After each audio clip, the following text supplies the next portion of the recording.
अस्सलाम वालेकुम नाज़रीन। प्रोग्राम लाइफ लाइन साण करे तव्हांजो मेज़बान डॉक्टर वाहिद बशमूर हाज़िर आहे। नाज़रीन, तव्हांखे ख़बर अथनि प्रोग्राम में असां तव्हांखे मुख़्तलिफ़ बीमारियुनि जी ॼाणींदा आहियूं। मुख़्तलिफ़ महिमान डॉक्टर असां सां गॾु अॼु जेका असां ॻाल्हि ॿोल कंदासीं ऑटिज़म बीमारी बाबति तव्हांखे ॼाणींदासीं। मोस्टली ॿारनि में इहा थींदी आहे।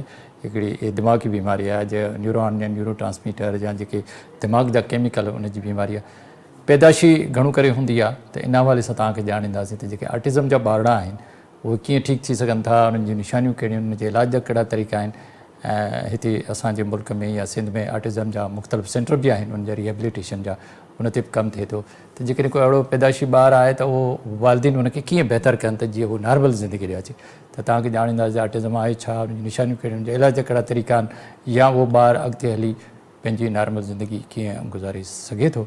इन सिलसिले में अॼु मूंसां गॾु जेको डॉक्टर आहे या महिमान आहे उहो आहे डॉक्टर शाज़िया कुलसूम, जेके पाण कंसल्टेंट पीडियाट्रिक न्यूरोलॉजिस्ट आहिनि, जेके ॿारनि जी दिमाग़ जी बीमारी जी माहिर आहे। NICH जेका असांजी अस्पताल आहे उन में मौजूदु आहे। त ॾिसंदी आहे त जेके बि ॿार ज़हनी तौर ते बीमार आहिनि उन्हनि जो इलाजु कंदी आहे। त डॉक्टर शाज़िया सां गॾु उनखां पुछंदासीं ऑटिज़म छा आहे, उनखां कीअं इलाज जा तरीक़ा आहिनि, ॿारनि खे कीअं बहितर करे सघिजे थो, छा इहे ॿार नॉर्मल ज़िंदगी गुज़ारे था, इलाज जा कहिड़ा अथव, छा दवाउनि जे ज़रिए ॿार ठीकु थींदा या हिननि जी का ऑपरेशन थींदी या हिननि जी का थेरेपी थींदी, कहिड़े तरीक़े सां इहे ॿार पंहिंजी नॉर्मल ज़िंदगी गुज़ारे सघंदा। त डॉक्टर शाज़िया कुलसूम लाशारी असां सां गॾु अचे थो, हुन सां ॻाल्हि जो सिलसिलो शुरू कयो। अस्सलाम वालेकुम। वालेकुम सलाम। वॾी महिरबानी डॉक्टर साहिबु, तव्हां हिते आयो, पंहिंजो क़ीमती वक़्तु कढी। डॉक्टर साहिबु, जेकॾहिं ॾिठो वञे महिरबानी तव्हांजी बि, तव्हां मूंखे इनवाइट कयो। ॾिठो वञे त जेके दिमाग़ जी बीमारियूं आहिनि उन्हनि जो इलाजु ॾाढो मुश्किल हूंदो आहे, कहिड़ियूं बि हुजनि, जी जी, पैदाशी हुजनि या बाद में थियनि या वॾनि खे थियनि। त ऑटिज़म छा आहे, इन जे बारे में कुझु तफ़सील ॿुधाईंदो असांजे नाज़रीन खे?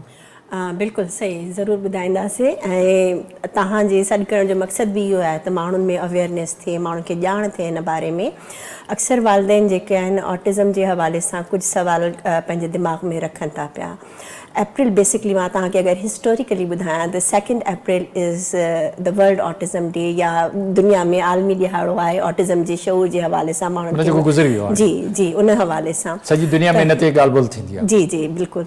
त ऑटिज़म बेसिकली कंहिं बि इंसान जी दिमाग़ी कैफ़ियत जो हिकिड़ो बिहेवियर जो प्रॉब्लम आहे, जंहिंमें अक्सर अलामात जेको आहे नंढपण में ई ज़ाहिर थी वञनि। घणो करे वालिदैन खे इन कैफ़ियत जी ख़बर जेको आहे 1.5 खां वठी 3 सालनि जी उमिरि में ॿार जी अलामात ॾिसी ख़बर पइजी थी वञे। इन में बिहेवियर जा इशूज़ जेके ॿार खे थियनि था त उहो हिकिड़ो सभ खां मेन प्रॉब्लम हूंदो आहे सोशल कम्युनिकेशन, समाजी राब्ते जो प्रॉब्लम। ॿारु पाण खे एक्सप्रेस नथो करे सघे, पंहिंजी कंहिं बि ज़रूरत खे, पंहिंजे कंहिं बि इंट्रस्ट खे दुनिया खे ॿुधाइण में हुनखे प्रॉब्लम थिए थी। उनखां पोइ जेको सभ खां बुनियादी जेकी अलामत या सिम्टम्स वालदा ॾिसे थी, वालिद ॾिसे थो पियो ॿार जो, उहो इहो आहे त ॿारु जेको आहे स्पीच नथो करे, ॻाल्हाए नथो। ऐं उन में इहो न आहे त ॿारु ॿुधी कोन थो सघे या ॻाल्हाए कोन थो सघे, या उनजो को अहिड़ो डैमेज आहे जंहिंमें आवाज़ नथी निकिरे उनजे मुंहं मां या ज़बान मां। उहो इहो सभु कुझु करे सघे थो पर करणु नथो चाहे। ठीकु आहे, त स्पीच डिले या कंहिं बि शइ जी हुनखे ज़रूरत आहे, का हुनखे उञ लॻी आहे, पाणी खपेसि, मानी खपेसि, त उहो माउ खे ॿुधाईंदो कोन। घणे भाङे माउ जो हथु पकिड़े करे उन शइ वटि वठी वेंदो ऐं उनखे पॉइंट आउट कंदो। ठीकु आहे, सो उहो स्पीच डिले ऐं कम्युनिकेशन या एक्सप्रेस करण जो प्रॉब्लम, ऐं उनखां अलावा कुझु मख़सूस उन जा बिहेवियर हूंदा आहिनि ॿार जा। हा, गुस्सो इन सेंस में जो उनजी ॻाल्हि केरु सम्झे न सघंदो त उनखे गुस्सो बि ईंदो। ऐं उनखां पोइ अगरि ॿारड़ो जेको आहे घुमे फिरे थो पियो त हुनजी कुझु ॿारनि जी आदत हूंदी आहे त गोल गोल घुमंदा, चकर कटंदा। ठीकु आहे, ऐं या पोइ जेको आहे जीअं पखी पंहिंजा पर हिलाईंदो आहे, ईअं हैंड फ्लैपिंग कंदा आहिनि अक्सर इहे ॿार। ठीकु आहे, या पोइ शयुनि खे महसूसु करण जे लाइ हर शइ मुंहं में विझी करे उनखे महसूसु कंदा आहिनि। ठीकु आहे, ऐं अगरि कंहिं खिलोने खे, कंहिं रांदीके खे उहो हथ में खणंदा त उन रांदीके सां फिक्सेशन कंदा। उनखे ॿी तव्हां काई बि शइ ऑफर कंदव त उन वटि ध्यानु कोन ॾींदा। ऐं अगरि उन्हनि खे को हिकिड़ी घर जी जाइ, हिकिड़ो कोनो उन्हनि खे पसंदि आहे त उते ई वेहणु पसंदि कंदा, ॿिए पासे उन्हनि खे अवां विहारींदव, कुझु बि ऑफर कंदव त उन में एडॉप्ट कोन करे सघंदा। त फिक्सेशन, रेपिटेटिव बिहेवियर उन्हनि जो हूंदो। सेंसरी इशूज़ जीअं मूं तव्हांखे ॿुधायो त ॿार खे अगरि तव्हां को ख़ुराक ऑफर कयो था डिफरेंट आहे रूटीन खां, त ॿियो ॿारु उनखे एडॉप्ट करे वेंदो। हे ॿार ओड़ो चवंदो त न, मां साॻे तरीक़े सां साॻे प्लेट में साॻे चमच में साॻे कुंड में वेही करे इहो कमु कंदसि ठीकु आहे त सोशल कम्युनिकेशन ऐं एडॉप्टेशन आम रोज़मर्रा ज़िंदगी में इन्हनि ॿारनि जी इम्पेयर हूंदी आहे स्पीच ॻाल्हाइणु कोन था चाहिनि ॻाल्हाए कोन था सघनि वर्ड्स न हूंदा आहिनि इन करे जेको आहे उन पंहिंजी ॻाल्हि एक्सप्रेस न कंदा त पोइ ज़ाहिर आहे उन्हनि में बिहेवियर जा एंगर इशूज़ बि ईंदा आहिनि अच्छा न अक्सर ॿारनि में जॾहिं इहे तव्हां चओ problem त थियनि 2 था। खां 3 साल खां पोइ इहे निशानियूं ज़ाहिर थींदियूं आहिनि पर जॾहिं ॿार 6 महीननि जो या साल जो उन छा उहो खीरु पीअंदो माउ जो या उन वक़्तु माउ खे फील न थींदो त हिन में का बीमारी आहे ॾिसो अगरि को ॿारड़ो आहे ऐं बिल्कुलु नओं ॼावर ॿार आहे त 2-3 महीननि में आहिस्ता आहिस्ता माउ खे सुञाणणु लॻंदो माउ ॾे ॾिसी साल ताईं त खिलंदो घटि में घटि माउ खे ॾिसी खिलंदो उन खां पोइ माउ जिते कमरे में अॻियां पोयां वञे थी पई त ॿारड़ो अखियूं फेराए उनखे ॾिसंदो इहे बिहेवियर जेके हूंदा आहिनि अक्सर पेरेंट्स मिस कंदा आहिनि त ऑटिज़म जो ॿारु शुरूआती ॾींहंनि में इहे बिहेवियर बि शो न कंदो आहे माउ जो फेस रिगार्ड न कंदो उनखे स्माइल न ॾींदो उनखे फॉलो न कंदो पंहिंजी नज़रनि सां ट्रैक न कंदो उनखे पर इहे बिहेवियर अक्सर करे अगरि ख़ासि तौर ते पहिरियों ॿारु आहे त पेरेंट्स खे हिननि जो एतिरो अंदाज़ो न हूंदो आहे जीअं जीअं कुझु महीननि में ॿारु वॾो थींदो वेंदो साल खनि जो ॿारु ॻाल्हाइणु शुरू कंदो आहे पंहिंजी शयूं ॿुधाइणु शुरू कंदो आहे पंहिंजे घर वारनि सां प्ले टाइम हिकिड़ो जेको आहे इंजॉय कंदो आहे त ऑटिज़म जो ॿारु इन्हनि शयुनि में पोइते रहंदो आहे उहो इन्हनि शयुनि में अॻिते कोन थो अची सघे पोइ पेरेंट्स ॾिसंदा त जेको आहे इहो ॿारड़ो जॾहिं पंहिंजी का इंट्रस्ट जी ॻाल्हि असां हिन सां को कयूं था पिया त फ़ौरन तवजो ॾींदो पर हुनजी का शइ इंट्रस्ट जी न आहे त पेरेंट्स केतिरो बि हुनखे जेको सॾु ॾींदा उन ते तवजो कोन ॾींदो अच्छा हिन जो वज़न पंहिंजे नॉर्मल लेवल ते वेंदो या उन में का कमी पेशी हूंदी उनजी वाद विज में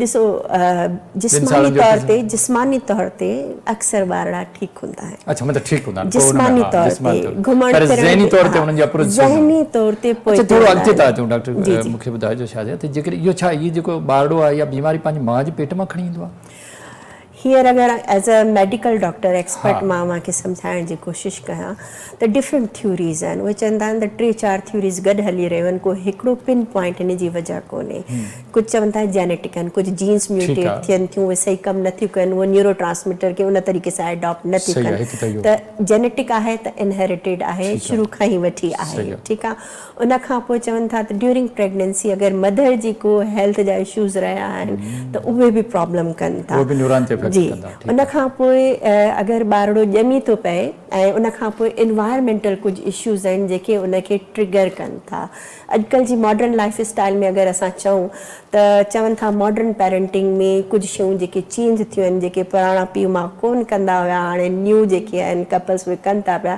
जंहिंमें ख़ासि तौर ते स्क्रीन टाइम आहे त उहो हिन में हिकिड़ो मेन रोल प्ले थो करे पियो आम तौर ते अगरि असां कंहिं ॿार खे स्क्रीन हथ में ॾेई छॾियूं उनखे सेल फोन आईपैड या टीवी लॻाए था ॾियूं त उहो उन में इन्वॉल्व रहंदो न उनजी लैंग्वेज इम्प्रूव थींदी न ॻाल्हाइण जी कोशिशि कंदो ऐं न ई हुनखे ज़रूरत हूंदी त ॿिए काए ॿारड़े सां या घर वारे सां टेक्नोलॉजी तमामु अॻिते आहे ॿार बि हुन में इन्वॉल्व मोबाइल हुजे कंप्यूटर हुजे सभु वॾा बि हुन में ज़ाहिर आहे असांजे कम में उहो हिसो थी वियो असांजे कम जो लाइफ स्टाइल पर जेकॾहिं ॾिठो वञे त ऑटिज़म त तमामु पुराणी बीमारी आहे अॻे बि इहे ॿारड़ा ईंदा रहंदा आहिनि मैडम हा ॾिसो अॻे बि कीअं आहे हाणे थोरो इनखे था ॿुधायूं ॿार ईंदा रहंदा आहिनि या त हाणे छा न्यूरो ट्रांसमीटर सही न आहिनि या जेके न्यूरॉन सही न आहिनि या उनजी जेके केमिकल्स मुख़्तलिफ़ असांजा उन्हनि में किथे डिफेक्ट आहे क्या छा बायोलॉजिकली को डिफेक्ट आहे ॾिसो स्ट्रक्चरल त बिल्कुलु नॉर्मल ठहियलु आहे ब्रेन ठीकु आहे ब्रेन जी जेके बि पोर्शन आहिनि उहे नॉर्मल ठहियलु पर उन्हनि में जेको कनेक्शन आहे वायरिंग जो न्यूरोट्रांसमीटर्स वायरिंग जो कनेक्शंस उहो ऑल्टर्ड आहे ऐं इहो वायरिंग जो कनेक्शंस डिफरेंट केमिकल्स सां ठहे थो जीअं मां ॿुधायो त न्यूरो ट्रांसमीटर्स इन्हनि न्यूरो केमिकल्स जो प्रॉब्लम ऐं डिफरेंट जीन जी म्यूटेशन जेके इन्हनि केमिकल्स खे उन्हनि सिग्नल्स जे लाइ यूज़ नथी करे basically it's a different type of बुनियादी तौर ते मुख़्तलिफ़ क़िस्म जो हिकिड़ो प्रॉब्लम आहे जंहिंमें मल्टीपल जाइनि ते ब्रेन जूं कमु करण वारियूं शयूं जेके आहिनि ऑल्टर्ड आहिनि त ॿार में जेको आहे कुझु शयुनि में इहे ॿार इलाही तेज़ हूंदा आहिनि कुझु ॿारड़ा बग़ैर बुनियादी तौर ते घणे भाङे अहिड़ी शयूं जेके आम ज़िंदगी गुज़ारण जे लाइ माण्हुनि जी ज़िंदगी में आसानी पैदा करण जे लाइ अलाह ताला ख़लकियूं आहिनि उन में इहे प्रॉब्लम कनि था पिया सोच में डिले आहे ॻाल्हाइण में डिले आहे फैसलनि में डिले आहे स्पीच डिले त आहे ठीकु आहे, पंहिंजे पाण में मगन रहनि था, सेल्फ सेंटर हूंदा आहिनि, त उन्हनि खे ॿियनि कंहिंजी ज़रूरत ई नथी अच्छा जॾहिं वॾो थी थो वञे 4 साल 5 साल जो त पंहिंजी माउ खे पीउ खे घर वारनि खे सुञाणे थो? हा ॾिसो, बेसिकली ऑटिज़म खे अगरि मां एक्सप्लेन कयां तव्हांखे त हिन जी डिफरेंट स्पेक्ट्रम आहे। सभु ऑटिज़म जा ॿार हिकु जहिड़ा कोन हूंदा, ठीकु आहे, त हिन में माइल्ड आहे, मॉडरेट आहे, सीवियर अच्छा, आहे, टाइप बि आहिनि इन में वैराइटीज़ आहिनि। अगरि को माइल्ड ॿारड़ो आहे त हुनजी शुरू में ख़बर न पई त स्कूल में वञी करे थोरो बिहेवियर चेंज हूंदो, ॿारनि सां कोन वेहंदो, उन्हनि सां कोन ॻाल्हाईंदो ऐं हिकिड़ी जाइ ते वञी वेहण जी कोशिशि कंदो, या पोइ कंहिं हिकिड़े सब्जेक्ट खे पसंदि कंदो, उन में इलाही एक्सपर्ट हूंदो, ॿिए कंहिं शइ में इंट्रस्ट न वठंदो। त कुझु मॉडरेट हूंदा आहिनि जेके पेरेंट्स खे ख़बर पइजी वेंदी त ॻाल्हाए कोन थो, तवजो नथो ॾिए, या हा सुञाणे घर वारनि खे, हाउस होल्ड्स खे अक्सर भाङे सुञाणंदा आहिनि, ठीकु आहे, पर माण्हुनि सां सोशल कम्युनिकेशन जो प्रॉब्लम आहे, त उन में अगरि ॿियो को आहे एक्सटेंडेड फैमिली में त उन ते तवजो कोन ॾींदो, तव्हां को उनजो दोस्त ठाहिण जी कोशिशि कंदव त उन में इन्वॉल्व न थींदो। त इन हिसाब सां हिन जी मॉडरेट वैराइटी आहे, ऐं सीवियर वैराइटी उहे हूंदियूं आहिनि जंहिंमें बिहेवियर जा इलाही इश्यूज़ हूंदा आहिनि। तव्हां उनखे हथु पकिड़े करे काॾे ॿाहिरि घिटीअ में कोन वठी वञी सघंदव, माउ को मॉल में कोन वठी सघंदी, छाकाणि त उहो त एडॉप्ट कोन थी सघंदो। हलण फिरण में ठीकु आहिनि, घुमण फिरण में बुनियादी तौर ते ठीकु हूंदा आहिनि। अच्छा, ऑटिज़म जी बीमारी मेल ॿारनि में फीमेल ॿारनि में को फ़र्क़ु आहे? वधीक कहिड़ा मरीज़ ईंदा आहिनि तव्हां? हा बिल्कुलु, इहो मूंखे ज़रूरु ॿुधाइणो बि हुयो ऐं अव्हां पुछो मूंखां त जेको as a medical doctor, child neurologist, असां जेको बि हिन वक़्तु ॼाण हासिलु कई आहे, रिसर्च ॿुधाए थी पई त ऑटिज़म जेको आहे घणो भाङे मेल्स में वधीक आहे, ऐं उनजो रीज़न बि इहो आहे त मेल जीन्स में हिकिड़ो हार्मोन हूंदो आहे टेस्टोस्टेरोन, त मेल्स में जेको इहो टेस्टोस्टेरोन हार्मोन्स आहे उनजे करे जेको न्यूरो डेवलपमेंट जे दौरान, दिमाग़ जा प्रोसेस ठहण जे दौरान जेको आहे हुन में लेटरलाइज़ेशन जो प्रोसेस अफेक्ट थो थिए, जंहिं करे इहे ॿारनि में जेकी अलामात ज़ाहिर थियूं थियनि उहे छोकिरनि में घणे थियूं थियनि, ऐं उनजे हिसाब सां गर्ल्स में या नियाणियुनि में जेको आहे उहो घटि थो थिए। अच्छा डॉक्टर साहब, कीअं आहे मतिलबु छा ॿार जो जेकॾहिं 2 सालनि जो उनजे रवैये मां उन्हनि जे जेके ॿार उहो रवैया रखे थो घर में, उन सां हिन जी डायग्नोज थींदी या का इन्वेस्टिगेशन बि तव्हां करे पोइ तव्हां डायग्नोज कंदो त हिनखे ऑटिज़म आहे? साइन सिम्टम्स सां डायग्नोज थी वेंदो? जी, घणे भाङे जॾहिं पेरेंट्स वठी पिया अचनि ॿार खे असां वटि, त उनजी अलामात आहिनि जेके साइन एंड सिम्टम्स आहिनि, उन सां असांखे ख़बर पइजी थी वञे त ऑटिज़म आहे, मतिलबु तव्हां डायग्नोज करे जी। पर इन में कुझु टूल्स ठहियल आहिनि, ठीकु आहे, इनखे कैटेगराइज़ करण जे लाइ, जीअं मूं तव्हांखे ॿुधायो त माइल्ड आहे, मॉडरेट आहे, सीवियर आहे, त कुझु साइकोलॉजिकल टूल्स ठहियल आहिनि, उनजी स्कोरिंग जी हैसियत सां असां पोइ ॿार खे डायग्नोज था कयूं त माइल्ड वैराइटी आहे, मॉडरेट वैराइटी आहे, सीवियर वैराइटी आहे, ऐं जॾहिं उन कैटेगरीज़ में ॿार अची थो वञे त पोइ पेरेंट्स खे असीं गाइड था कयूं त तव्हांखे अॻिते छा करिणो आहे पंहिंजे ॿार ॾे। का टेस्ट वग़ैरह, का सीटी स्कैन, का एमआर, का ब्लड टेस्ट, साइकोलॉजिकल एवोल्यूशन थिए थी, साइकोलॉजिकल एवोल्यूशन जी बेसिस ते कैटेगराइज़ेशन थिए थी, घणे भाङे तशख़ीस थिए थी ॿार जे साइन ऐं सिम्टम्स सां, उनजे बिहेवियर जे अलामात सां, उन सां ख़बर पइजी थी वञे त छा आहे त कहिड़े हिसाब सां ॿार खे अॻिते डील करिणो आहे। उन जे लाइ असांखे कुझु इन्वेस्टिगेशन्स खपनि थियूं पियूं अगरि ॿार में ॿियो को प्रॉब्लम आहे। हर ॿारु ऑटिज़म वारो मुख़्तलिफ़ आहे, कुझु ॿारड़ा ऑटिज़म वारा अहिड़ा आहिनि जिन्हनि खे ॿिया मसइला बि थियनि था, ठीकु आहे, त खाइण पीअण में मसइलो थो थिए, हिकिड़ी मख़सूस खुराक खाईंदा जंहिंजे करे उन्हनि जो जेको आहे कॉन्स्टिपेशन जा इशू रहनि था उन्हनि खे, या पोइ स्लीप प्रॉब्लम्स रहनि था। रूटीन टेस्ट बि जॾहिं ज़रूरत पई त तव्हां कराए सघो। ॾाढो सुठो डॉक्टर साहब, तव्हां सां ॻाल्हियुनि जो सिलसिलो जारी आहे, अञा वधीक न त ॻाल्हाईंदासीं हिन जे इलाज जा कहिड़ा तरीक़ा आहिनि, पर वक़्तु थियो नंढे वक़्फ़े जो, नाज़रीन वठूं था हिकिड़ो नंढो वक़्फ़ो।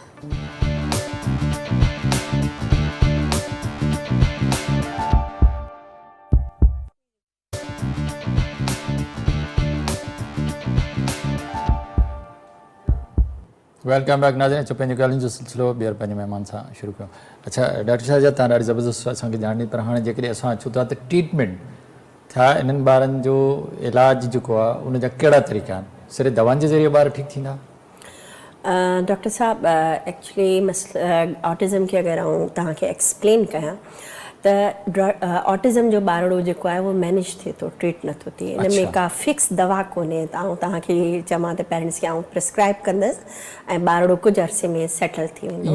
न, हे अमें जीअं सम्झो पिया त बिहेवियर जो प्रॉब्लम आहे, न्यूरो डेवलपमेंटल प्रॉब्लम आहे, त इन में असां पोइ पेरेंट्स खे गाइड कंदा आहियूं त जेतिरो जल्दी तव्हां मैनेज कराईंदो ॿार खे ओतिरो ई सोसाइटी में हुनजी एडॉप्टेबिलिटी वधंदी वेंदी ऐं उहो सोसाइटी में ओतिरो ई थ्राइव कंदो जेतिरो तव्हांजो ॿियो ॿारड़ो करे थो। ठीकु आहे, त इन में असां पेरेंट्स खे गाइड कंदा आहियूं त तव्हांजे ॿारड़े खे अगरि को ॿियो मेडिकल इशू आहे, सपोज़ जीअं मूं ॿुधायो तव्हांखे त स्लीप जा प्रॉब्लम आहिनि त उनजी दवा थी सघे, अगरि उनखे फीडिंग इश्यूज़ आहिनि, कॉन्स्टिपेशन आहे, उनजी दवा थी सघे, कॾहिं कॾहिं ॿारनि खे एपिलेप्सी या मिर्गी गॾु थिए थी, उनजी दवा थी सघे, ऐं अगरि ॿार में इलाही एंगर आहे, फाइटिंग आहे, पाण खे नुक़सानु पहुचाए थो, घर वारनि खे या आसपास जे कंहिं बि इंसान खे नुक़सानु पहुचाए थो, उनजी मेडिसिन आहे।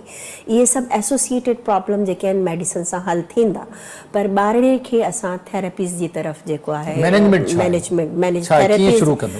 थेरेपीज़ जी तरफ़ गाइड कंदासीं। पेरेंट्स खे चवंदासीं त जेतिरो जल्दी थेरेपीज़ शुरू थींदियूं ओतिरो ई एडॉप्टेबिलिटी वधंदी वेंदी। उन में ॿार जी बिहेवियर थेरेपी आहे, ॿार जी स्पीच थेरेपी आहे, सेंसरी इश्यूज़ आहिनि त ऑक्यूपेशनल थेरेपीज़ आहिनि। ठीकु आहे, सो रिसर्च या तहक़ीक़ या असांजी knowledge as a medical doctor suggest करे थी त जेतिरो जल्दी थेरेपी शुरू थींदियूं ऐं ॿार जी लेवल जे हिसाब सां अगरि माइल्ड या मॉडरेट ऑटिज़म आहे त ॿार ओतिरो ई जेको आहे सोसाइटी में एडॉप्टेबिलिटी शो कंदो, हुनजी स्पीच डेवलपमेंट थी वेंदी, उन्हनि खे माण्हुनि सां कम्युनिकेट करण में आसानी थींदी ॿारड़े खे, ऐं जेको आहे ॿारड़े जा जेके सेंसरी इश्यूज़ आहिनि उहे हैंडल थींदा। ठीकु आहे, ऐं ऑटिज़म जा ॿारड़ा जेके आहिनि थेरेपीज़ में अक्सर बहितर रिस्पॉन्ड कंदा न कीअं कंदा। हाणे जेकॾहिं कंहिं ॿारड़ो ऑटिज़म जो आहे उहो 3 सालनि जो आहे या 4 सालनि जो आहे त उहो वालिदीन त घर में उनखे कोन था थोरा, छा अहिड़ा के सेंटर आहिनि जिते उहो ॿारड़ो वठी वञे त उहो घणी देरि उते उन सेंटर ते हूंदो, कहिड़ी थेरेपी थींदी?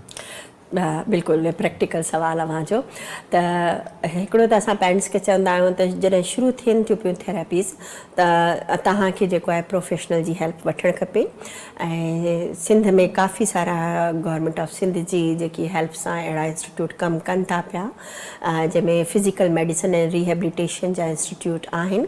ॿारड़े खे उते वठी वञिबो ऐं जेको आहे पोइ थेरेपिस्ट जेके आहिनि स्पीच थेरेपी शुरू कंदा। अमूमन जेके एवरेज थेरेपी हूंदी आहे उहो 30 to 40 मिनट जो हिकिड़ो सेशन हूंदो आहे। ॿार में केतिरी ज़रूरत आहे उन हिसाब सां थेरेपिस्ट पेरेंट्स खे गाइड कंदो त तव्हां हफ़्ते में 2 ॾींहं अचो, 3 ॾींहं अचो, इन हिसाब सां। उन खां पोइ अगरि ॿार खे जेको आहे ऑक्यूपेशनल थेरेपी जी ज़रूरत आहे त पंहिंजी नीड्स नथो ॿुधाए, या जेको आहे उनखे बैलेंसिंग जा प्रॉब्लम आहिनि, या डेली एक्टिविटीज़ में उनखे प्रॉब्लम आहिनि, खाइण में प्रॉब्लम आहे, कपिड़ा पाइण में प्रॉब्लम आहे, क्लीनिंग जो प्रॉब्लम आहे, टॉयलेट ट्रेन नथो थी सघे, त उहो तव्हांखे ऑक्यूपेशनल थेरेपिस्ट पेरेंट्स खे गाइड कंदो। तव्हां कीअं थेरेपी कंदो उहो शुरू कंदो पेरेंट्स जे साम्हूं। अमूमन इहे शयूं पेरेंट्स जे साम्हूं थींदियूं आहिनि त जीअं वालदा या वालिद जेको ॿार खे घर में हैंडल करे थो उहो बि लर्न कंदो वञे। ठीकु आहे, त उनखे बि ख़बर पए त मुंहिंजो जेको ॿियो ॿारड़ो आहे उनखे आउं कीअं डील कंदसि, ऐं जेको ऑटिज़म जो मुंहिंजो ॿारड़ो आहे इनखे आउं कीअं डील कंदसि। ठीकु आहे, थोरो इनखे थो ॿुधायां, जेकॾहिं ॾिठो वञे ऑटिज़म जो जेको मरीज़ ॿारड़ो आहे उनखे त सॼी ज़िंदगी मैनेज करणो पवंदो। न ॾिसो, शुरूआती मैनेजमेंट सां शयूं चेंज थींदियूं वेंदियूं। अगरि कंहिं ॿारड़े खे स्पीच जो प्रॉब्लम हुयो, कम्युनिकेट न पियो करे, तव्हां स्पीच थेरेपी कराई, हाणे ॿार पंहिंजी नीड वर्बल एक्सप्रेशन सां ॿुधाए पियो, वठिया तव्हां कंहिं सेंटर में रिहेबिलिटेशन सेंटर, उते जेको टीचर आहे उहो छा उन खां ॻाल्हाईंदो, उनखे कीअं सेखारींदो, इहो कीअं तरीक़ो कीअं थींदो? छा उहो ॿार जेको घर में नथो ॻाल्हाए त उहो पंहिंजे नए टीचर सां कीअं ॻाल्हाईंदो? ॿारड़े खे पहिरियों त एडजस्ट कबो पंहिंजे हुन स्पेसिफिक रूम में उते जेको बि उनजो टीचर आहे उनमें जेके आहिनि डिफरेंट शयूं हूंदियूं आहिनि स्पीच थेरेपिस्ट। ठीकु आहे, अगरि हुन वटि को ब्लॉक्स आहिनि, ठीकु आहे, हुन वटि को क्यूब्स रखियल आहिनि, हुन वटि कोई टॉयज़ रखियल आहिनि, उन सां हुनखे फेमिलियर कराईंदो। ठीकु आहे, बिल्कुलु हिन जी शेप छा आहे, कहिड़े कलर जो आहे, ठीकु आहे न, हिन जो पर्पस छा आहे, ठीकु आहे, हिनखे कीअं रखिबो, कीअं हलाइबो, कीअं जोड़बो, उहे सभु थेरेपिस्ट हुनखे कराए सेखारींदो, हुनखे ट्रेन कंदो हुन शइ में, सिखंदो। ठीकु आहे न, अगरि सपोज़ कंहिं ॿारड़े खे को कलर ॿुधाइणो आहे त उहे कलर जूं मल्टीपल शयूं डिफरेंट स्टाइल में हुन थेरेपिस्ट वटि आहिनि, त उहो हुनखे इंट्रोड्यूस कंदो, ऐं जॾहिं उहो ॿारड़ो हुन शइ खे लर्न करे वेंदो त वरी ॿी शइ जी तरफ़ हुनखे सेखारींदो। त आहिस्ता आहिस्ता तव्हां ॿार खे सेखारियो था, फर्ज़ कयो कंहिंखे स्पीच सेखारी वियो, कंहिंखे जेको फिज़िकल थेरेपी सेखारियो, कंहिंखे खाइण पीअण सेखारियो, कंहिंखे हलणु सेखारियो, त छा हुनजा न्यूरॉन उन दौरान डेवलप था थियनि? हा ॾिसो ॻाल्हि असुल त त इहा ई सॼो दिमाग़ जो आहे, आहे न। असल कमु इहो ई आहे। इन करे त रिसर्च चए थी त अर्ली इंटरवेंशन कंदो त तव्हांखे आउटकम सुठो त मिलंदो। ॿार जा न्यूरॉन डेवलप जी थींदा उन तरफ़। शुरू जे 5 सालनि में अक्सर ॿार पंहिंजी बुनियादी शयूं सिखी था वञनि, माने ठीकु आहे। इन रिहेबिलिटेशन सेंटर मां काफ़ी शयूं सिखी वेंदो, काफ़ी शयूं सिखी वेंदो ऐं हुनजी एडॉप्टेबिलिटी वधंदी वेंदी। माना हलणु ॻाल्हाइणु हलण करण में त बहितर हूंदा मतिलबु कमु करणु, कम्युनिकेशन, हा, सुञाणणु, इहे सभु शयूं सिखंदो। टॉयलेट ट्रेन करणु, पंहिंजी ज़रूरत घर ॿुधाइणु, में कीअं पाण खे रहणो आहे। साफ़ करणु, पंहिंजा बटण बंदि करणु, शू लेसिस बंदि करणु, कलर खे आइडेंटिफाई करणु, पेन होल्डिंग करणु, लिखणु, या पढ़णु कम्युनिकेशन, करणु, जेको बि इहे हुजे, सभु शयूं खाइणु पीअणु हर शइ सिखंदो वेंदो। सिखंदो। अच्छा जेकॾहिं ॿार वॾो आहे 6 सालनि जो 7 सालनि जो, छा उनजी अहिड़े मैनेजमेंट तरीक़ो आहे इलाज जो? छो त वॾो ॿार थोरो मुश्किल न आहे? हा, इन करे हिते वेहण जो मक़सदु ई अवां सां गॾु वेहण जो इहो ई आहे त माण्हुनि खे ख़बर पए। ॿार अहिड़ा मरीज़ ईंदा हूंदा, यकीनन ईंदा हूंदा। जीअं जीअं इन जूं अलामात ज़ाहिर थियूं थियनि पियूं ऐं माण्हुनि खे ख़बर पए थी पई, अक्सर पेरेंट्स वठी था अचनि पिया। ऐं हींअर मुंहिंजे ख़्याल में पहिरें जेको आहे एतिरी ॼाण सुञाण न हूंदी हुई त उहे ॿार थोरो लेट ईंदा हुया, ठीकु आहे। जॾहिं हर क़िस्म जी दवा हली चुकी हूंदी, पेरेंट्स जेके गिव अप करे छॾींदा हुया ऐं डॉक्टर्स ट्रीटिंग फिजिशियंस खे जेको शयूं चवंदो सम्झ में कोन ईंदियूं त न्यूरोलॉजिस्ट वटि ईंदो हुयो। हींअर ॿार अर्ली डायग्नोस थियनि था पिया त अर्ली डायग्नोसिस जे करे उन्हनि खे बहितर जेको आहे चांस मिले थो पियो रिहेबिलिटेशन जो। पर तव्हांजो सवाल इहो त अगरि देरि थी वई त छा कयो? देरि थी वई त उनखे वधीक देरि नाहे करणी। तव्हांखे ख़बर पइजी वई सही थो चवां, देरि नाहे करणी, पर छा जेके 9 साल जे ॿार जो तव्हां ट्रीटमेंट शुरू कयो, तव्हां मैनेज शुरू कयो, छा उनमें बहितरी ईंदी? बिल्कुलु ईंदी। हा, इहो ई सवाल आहे। बिल्कुलु ईंदी। अगरि देरि थी वई आहे 3-4 साल, तव्हांखे थेरेपिस्ट जी तरफ़ न वठी विया हो ॿार खे, तव्हां उनखे प्रॉपर कंहिं इंस्टीट्यूट में रिहेबिलिटेशन जे लाइ कंहिं न रेफर कयो त भले ई देरि थी वई आहे, पर हिन देरि खे वधीक देरि नाहे करिणो ऐं उनजी बि थेरेपीज़ शुरू कराइणियूं आहिनि। मे बी फाइनल आउटकम में ॿारड़ो थोरो पोइते हुजे, पर पहिरें खां बहितर थींदो वेंदो। मतिलबु वॾी उमिरि में बि फ़ाइदो मिली सघे थो। अच्छा, सीपी चाइल्ड या ऑटिज़म बीमारी ॿिन्ही में फ़र्क़ु आहे? इलाही फ़र्क़ु। कहिड़ो फ़र्क़ु आहे? ॾिसो अगरि ॿिन्ही में किथे न किथे जे ॾिसे त रिहेबिलिटेशन जो मसलो त ॿिन्ही में आहे। हा, ॾिसो सेरेब्रल पैल्सी या सीपी चाइल्ड असीं जेके चऊं था, उहा बि दिमाग़ी इशू आहे। इहो दिमाग़ी इशू आहे, पर उन में जेको आहे दिमाग़ जी जेको आहे कुझु हिसनि में या दिमाग़ जे कुझु स्ट्रक्चरल प्रॉब्लम्स जे करे जेको आहे ॿार खे घुमण फिरण में तंगी थिए थी पई, ठीकु आहे। ऑटिज़म में जिस्मानी तौर ते ॿार उहो जेको आहे पंहिंजे ॿियनि भेण भाइरनि जे मुक़ाबले में पोइते आहे। ऑटिज़म जो ॿार दिमाग़ी तौर ते बिल्कुलु ठीकु आहे, दिमाग़ जी बनावट जे हिसाब सां हुन में को प्रॉब्लम न आहे, पर दिमाग़ जो सोसाइटी सां इंटरेक्ट करण में हुनजो प्रॉब्लम आहे। त हुन में अगरि सेरेब्रल पैल्सी जे ॿार में अमी थेरेपीज़ कंदो त उहो घणो करे फिज़िकल थेरेपीज़ हूंदियूं, त उनखे जिस्मानी तौर ते मज़बूत ठाहियो। हे जेको तव्हां ऑटिज़म जे ॿार ते थेरेपीज़ तव्हां ऑफर कंदो, इहो हुनजी जेको आहे बिहेवियर खे चेंज करण जे लाइ आहे, हुनजी सोसाइटी में कम्युनिकेशन खे चेंज करण जे लाइ, हुनजी स्पीच खे जेको आहे इनहांस करण जे लाइ आहे। त सेरेब्रल पैल्सी जेको आहे उहो दिमाग़ जी जेको आहे स्ट्रक्चर जो प्रॉब्लम आहे, उनजी बनावट जो प्रॉब्लम आहे, उनजी साइज़ जो प्रॉब्लम आहे, उनजी मोबिलिटी जो प्रॉब्लम आहे, घुमण फिरण ऐं इन्हनि शयुनि खे करण में ॾुखियाई आहे। पर ऑटिज़म जो ॿार फिज़िकली एक्टिव हूंदो आहे, पर बिहेवियर जे हिसाब सां। अच्छा, हिकिड़ो त मैनेजमेंट आहे त भई तव्हां हुनखे रिहेबिलिटेट कयो था, सेखारियो था मुख़्तलिफ़ ऑटिज़म सेंटर में, त केतिरनि 5 महीननि में 6 महीननि में साल में 5 साल में कॾहिं ॿार ठीकु थी वेंदो? डिपेंड थो करे। अगरि माइल्ड आहे त थी सघे थो हुनखे थोरी घणी कुझु अरसे जे लाइ बिहेवियर थेरेपी जी ज़रूरत पए। मॉडरेट आहे त थी सघे थो 1-2 साल हुनजी थेरेपीज़ हलनि, ऐं जीअं पेरेंट्स सिखी वञनि त लॉन्ग टर्म में हिन ॿार खे असांखे कीअं डील करिणो आहे घर में, त पोइ ज़रूरत कोन पवंदी, ठीकु आहे। घर रहंदो, स्कूल वञे थो, पढ़े थो पियो, कुझु सब्जेक्ट्स में बहितर आहे ऐं कुझु दोस्त बि ठाहे वरिता ताईं, माण्हुनि सां कम्युनिकेट बि करे थो पियो, काई शइ पॉज़िटिव आहे उनखे वधीक इनहांस थी करे हुनखे फ़ाइदो पहुचाए थी पए, त उन शइ में उहो ॿार बि ठीकु थी सघंदो। सीवियर ऑटिज़म जे ॿारनि खे थोरो मसइलो वधीक हूंदो आहे, ठीकु आहे।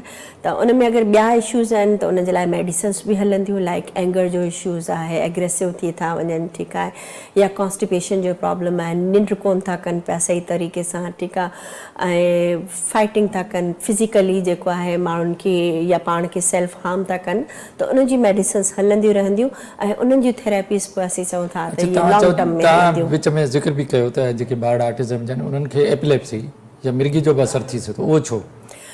ॾिसो मूं तव्हां सां ॻाल्हि कई त इहो न्यूरो ट्रांसमीटर या कनेक्शन ऑफ ब्रेन उनजो उन्हनि जो problem बि न्यूरो ट्रांसमीटर ते इफेक्ट आहे एपिलेप्सी जो। जी, त कॾहिं कॾहिं दिमाग़ जा कुझु पोर्शन्स जेके आहिनि उन में अगरि इलेक्ट्रिकल डिस्चार्ज वधी थो वञे त उन में जेको चांस आहे त पोइ उन्हनि ॿारनि खे मिर्गी बि थिए। सो हर ॿार खे ऑटिज़म वारे खे मिर्गी न थींदी। 30 to 40% कुझु ॿार ऑटिज़म वारा हूंदा आहिनि जिन्हनि खे एपिलेप्सी थी सघे। सो अगरि तव्हां ॾिसो त 70% में एपिलेप्सी न आहे ऑटिज़म जे ॿारनि में, ठीकु आहे, लेकिन 30% मतिलबु किथे न किथे थी सघे थी, एसोसिएट आहे। अच्छा, छा इहे ॿार जेकॾहिं हाणे उनखे तव्हां फिजियोथेरेपी या मैनेजमेंट कयो त इहे नॉर्मल ज़िंदगी ॾे वञी सघनि था? बिल्कुलु वञी था सघनि। अच्छा, ठीकु आहे। छा सर्जरी जो को प्रोसीजर आहे इन में, कंहिं न्यूरॉन जो या न्यूरो ट्रांसमीटर जो या किथे का सर्जरी जो बि इलाज जो तरीक़ो मौजूदु आहे या बिल्कुलु न? न, सर्जिकल में का बि अहिड़ी शइ न आहे, इंटरवेंशन न आहे, का इंटरवेंशन न आहे। बेसिकली इस ओवरऑल जीअं दिमाग़ जी जेकी आहे एडॉप्टेबिलिटी या न्यूरोप्लास्टिसिटी असां डॉक्टर हुनखे चवंदा आहियूं, त वक़्त सां गॾु गॾु माहौल जे हिसाब सां दिमाग़ जी इहा सलाहियत पाण खे उन शइ में ढाले, उन शइ में जेको आहे पाण खे अडॉप्ट करे छॾिए, उन माहौल जे हिसाब सां पाण खे उन हिसाब सां रहण करण में जेको आहे तयारु करे, त इहा न्यूरोप्लास्टिसिटी जे लाइ कंहिं सर्जरी जी ज़रूरत न हूंदी आहे। ॾाढो सुठी ॻाल्हि। न्यूरोप्लास्टी में जेकॾहिं असां हुनखे रिहेबिलिट कयूं था, सेखारियूं था, स्पीच बि सेखारियूं था या ॿिया जेके बि तव्हांजा मैनेजमेंट तरीक़ा, छा अहिड़ी दवा न आहे जो फौरन उनखे ठीकु करे सघे, उन न्यूरॉन खे बहितर करे सघे, उन ट्रांसमीटर खे बहितर करे सघे? अञा ताईं तहक़ीक़ जे हिसाब सां अहिड़ी का दवा कोन्हे। ऐं इन में मेजॉरिटी में रोज़ जेको आहे मैनेजमेंट या ट्रेनिंग या रिहेबिलिटेशन जो आहे। रिहेबिलिटेशन जो ई आहे। त छा इहो ज़िंदगी भर रिहेबिलिटेशन सेंटर सां कनेक्ट रहंदो अहिड़ो मरीज़? ॾिसो, अगरि ॿार को ऑटिज़म जो आहे ऐं उन में माइल्ड ऐं मॉडरेट आहे त कुझु शयूं पंहिंजी न छॾींदो ऐं कुझु में दुनिया वारनि सां गॾु मिक्सअप थी वेंदो, त उनखे रिहेबिलिटेशन जी ज़रूरत न आहे, विज़िट करण जी ज़रूरत न पवंदी, घणो भाङे न आहे। पर तव्हां फैमिली वारनि खे हमेशह लॻंदो त हे थोरो मुख़्तलिफ़ आहे पंहिंजी सोच में, पंहिंजे बिहेवियर में ऐं पंहिंजे कमकार करण में थोरो मुख़्तलिफ़ आहे, पर अगरि एडॉप्ट थी थो वञे, फंक्शनल आहे ऐं पंहिंजे लाइ जेको आहे यूज़फुल कमु करे थो सघे ज़िंदगी में, त पोइ उनखे कंहिं रिहेबिलिटेशन सेंटर में वञण जी ज़रूरत न आहे। असां वटि हिते ईंदा त भई ॿार ॾाढो ज़हीन आहे, हिन जो अकुलु सुठो आहे, शॉर्प आहे, तेज़ आहे, हिन जी जेको जेके ॾिठो हिन जी नशो नमा ॾाढी सुठी थी आहे, त अहिड़ा ॿार शार्प हूंदा आहिनि, सुठी तालीम हासिलु करे सघंदा, सुठा कम करे सघनि था। हा, ॾिसो, इहो अव्हां मीडिया सां तालुक़ु रखो पिया ऐं ऑटिज़म जे हवाले सां मुंहिंजे ख़्याल में अॼुकल्ह मीडिया में बि काफ़ी अहिड़ियूं हॉलीवुड, बॉलीवुड ऐं लोकल जेको आहे मीडिया हाउसिस में जेके आहिनि काफ़ी प्रोग्राम थिया आहिनि पे ऐं कुझु मूवीज़ बि ठहियल आहिनि।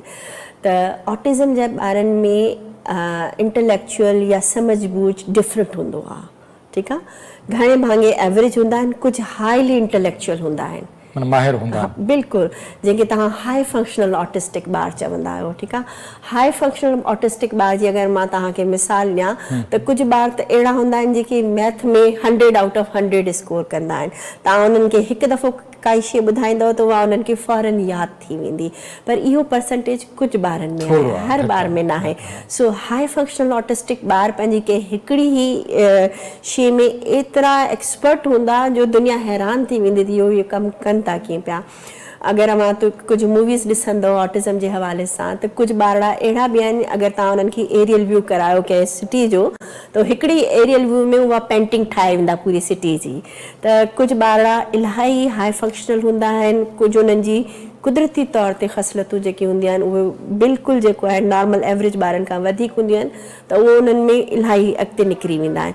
बाक़ी घणे भाङे ॿार जेके अहिड़ो ॿार जेकॾहिं मर्द माना 20 सालनि जो 25 सालनि जो थिया, छा शादी करे पंहिंजी नॉर्मल ज़िंदगी पंहिंजे घर वारनि सां गुज़ारे सघे थो? जिस्मानी तौर ते बिल्कुलु ठीकु हूंदा आहिनि, फिज़िकल नीड्स जूं सभु शयूं नॉर्मल करे था सघनि, ठीकु आहे। वाइफ सां जेकॾहिं छोकिरी आहे त पंहिंजे मर्द सां बिहेवियर जो इश्यूज़ रही थो सघे, बट फिज़िकल एक्टिविटी में उन्हनि खे को प्रॉब्लम न हूंदी आहे। ॿार पैदा करे उन्हनि खे संभाले सघनि था। बिल्कुलु, संभाले जो इहो आहे त केतिरो फंक्शनल आहिनि या पंहिंजी अर्निंग केतिरी करे था सघनि या उन्हनि खे पंहिंजे घर खे कीअं था हलाए सघनि। फाइनेंशियल तौर ते उन्हनि खे कंहिं शइ जी असिस्टेंट जी ज़रूरत आहे या न आहे। बाक़ी जिस्मानी लिहाज़ सां अमूमन बहितर हूंदा आहिनि। अच्छा, जेको तव्हां मैनेजमेंट जो तरीक़ो आहे ऑटिज़म जे ॿारनि खे, छा इहे मैनेजमेंट जे ज़रिए इहे ॿार नॉर्मल ज़िंदगी ॾे वञी सघनि था आराम सां? बिल्कुलु माइल्ड एंड मॉडरेट वैरायटी वारा बहितर ज़िंदगी गुज़ारे था सघनि। ऑटिज़म जे ॿारनि जे लाइ वालिदिन खे या असांजे माण्हुनि खे मैसेज छा ॾींदो डॉक्टर शाज़ी? ॾिसो, ऑटिज़म जे हवाले सां मुंहिंजो जेको बुनियादी मैसेज आहे उहो इहो ई आहे त तव्हांखे ख़बर हुजणु खपे त ऑटिज़म हिकिड़ी दिमाग़ी कैफ़ियत जो नालो आहे। इन में ॿारड़ो जॾहिं पैदा थो थिए त 1.5 खां वठी 3 सालनि जी उमिरि में अक्सर अलामात ज़ाहिर थी थी वञनि।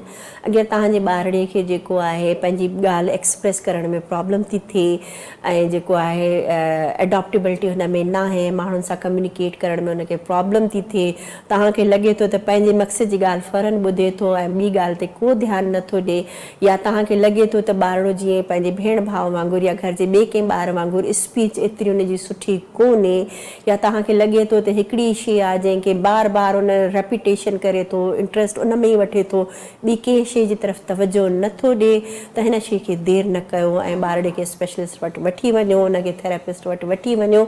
जेतिरो जल्दी तव्हांजे ॿारड़े खे जेको आहे सुञाण कंदा त इहो ऑटिज़म जो मसइलो आहे, ओतिरो ई तव्हांजो जल्दी ॿारड़ो जेको आहे नॉर्मल ज़िंदगी जी तरफ़ राग़िब थी थो सघे। अगरि तव्हां हिन शइ खे डिनाए कंदव, हिन शइ मां इनकार कंदव त न हिन मिज़ाज जो मुख़्तलिफ़ आहे, हिनखे फ़िलहालु कुझु कोन कयूं था, हिन जे ॿिए घर वारे या वालिद बि 4 सालनि जी उमिरि में ॻाल्हि ॿोल कई, उहो बि थोरो शर्मीलो आहे, या फ़िलहालु जेको कज़न आहे उन में बि इहो मसइलो आहिस्ता आहिस्ता सेट थी वियो, त इन करण सां तव्हांजो टाइम ज़ाया थींदो। जेतिरो जल्दी तव्हां पंहिंजे ॿारड़े खे जेको आहे एवोल्यूएट कराईंदो, असेसमेंट कराईंदो, ओतिरो ई हुनजो फ़ाइदो थींदो। वॾी महिरबानी डॉक्टर शाज़ी कुलसुम, तव्हां सां तव्हांजी वॾी महिरबानी। नाज़रीन, असांजे मौजूद में डॉक्टर शाज़ी असां सां गॾु ज़बरदस्तु ॼाणे त ऑटिज़म जा जेके मरीज़ आहिनि उनखे जेके बि ॿार आहिनि उहे जल्दी उन्हनि खे पंहिंजे डॉक्टर वठी अचो, उनजो इलाजु शुरू करायो।